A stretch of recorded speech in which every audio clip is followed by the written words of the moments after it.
L'opération Ndobo s'est portée bien dans la province du Congo central, 48 heures seulement après son lancement le mercredi 12 mars 2025 par le vice-premier ministre, ministre de l'Intérieur, Sécurité, Décentralisation et Affaires coutumières, Jacquemain Chabani Louko, à Matadi, chef-lieu des institutions du Congo central. Les résultats sont palpables et qui prouvent l'effectivité de cette opération initiée par le chef de l'État Félix Antoine Tshisekedi Tshilombo. Sur ce, la population du Congo central en général et celle de Matadi en particulier peut se frotter les mains par l'arrestation ce vendredi 14 mars 2025 de malfrats inciviques, pour la plupart des trafiquants de chanvre stupéfiants appelés cannabis. Ceux-ci ont été présentés au service spécial du commissariat de la police nationale du Congo central, état-major commandement, sous les contrôles musclés du commissaire provincial, commissaire divisionnaire adjoint, le général Kantou Bakulu Israël, deux présumés récidivistes, vendeurs, grossistes du chanvre, dont Mavan Moukikoufi, alias Mouketonga, et un militaire de FRDC, QG 12e région militaire, l'adjudant-chef Baroumé Moïse, qui ont été saisis avec une marchandise de 8 sacs de chanvre, plusieurs rouleaux d'emballage, nous explique ici le commissaire provincial de la police nationale du Congo central,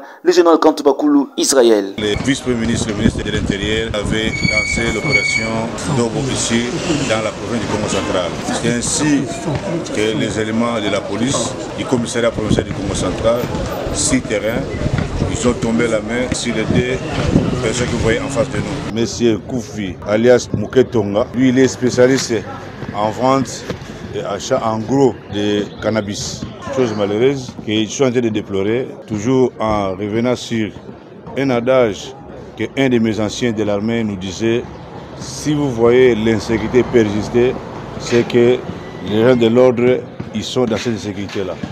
Voilà un adjudant-chef des forces armées de la République démocratique du Congo, il est ici dans ces salles besoin de vente de cannabis.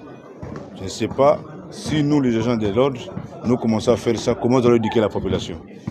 C'est ainsi, nous vous le présentons, demandons à la population de ne pas cesser, de ne pas avoir horreur, de pouvoir nous dénoncer tout ce monde qui voit la cité, qui sont des corrompus de la MERS. Parce que le MERS est corrompu par ce genre de pratiques. Quand ils prennent leur chanvre, ils fument bien, ils prennent les bombées, c'est qu'ils n'ont pas crainte de faire blesser ou de violer une dame d'autrui.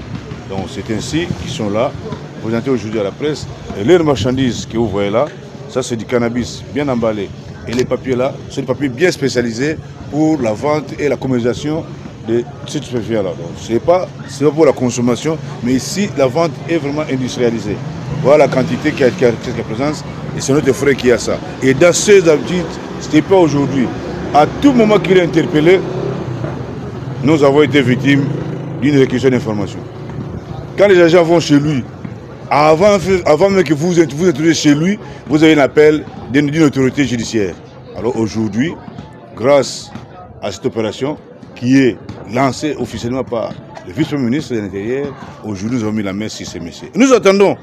Je sais que nous allons voir à l'extérieur demain, après-demain. Parce qu'il a ses supporters, il y a des gens qui le supportent, il y a des gens qui l'aménagent. Et lui, comme une grande personne qui connaît comment travailler avec les autorités, il va le faire. Nous savons, mais nous ne cesserons pas. Un autre groupe de malfrats est celui des vendeurs détaillants de chanvre, dont 5 femmes et 2 hommes qui ont été appréhendés pendant leur négoce. Comme si cela ne suffisait pas, d'autres groupes de trafiquants de chanvre victimes de l'opération Ndobo ont été saisis par les éléments de la police nationale du Congo central. Avec un constat amer, ces malfrats opèrent souvent avec des hommes en uniforme, déplore ici le commissaire provincial. Les hommes en uniforme qui sont en train de faire tout ce que nous décrivons la cité comme insécurité. Parce que ça, quand ils vendent ici, les enfants là viennent fumer. Après avoir fumé, ça leur donne d'autres envies. Alors ils sont, non pas forts aux yeux, ils peuvent vous blesser, ils peuvent vous droguer, ils peuvent vous faire tout parce qu'ils sont déjà ivres. Mais pourtant, c'était une vieille maman de 80 ans, son mari, un ancien militaire, et les enfants, c'est eux qui vendent ça. C'est pas bien. Alors des choses comme ça, la population, vous devez nous appuyer. Informez-nous, dénoncez les mal, ça va vous épargner à certaines choses. Lentement et sûrement, l'opération Ndobo prend de l'ampleur au Congo central et avec l'appui dont a fait mention le vice-premier ministre et ministre de l'Intérieur lors de son passage à Matadi, la population du Congo central peut espérer à l'éradication définitive du phénomène du banditisme urbain par la police nationale du Congo central sous l'impulsion du commissaire provincial, le général Kantou Bakulu Israël.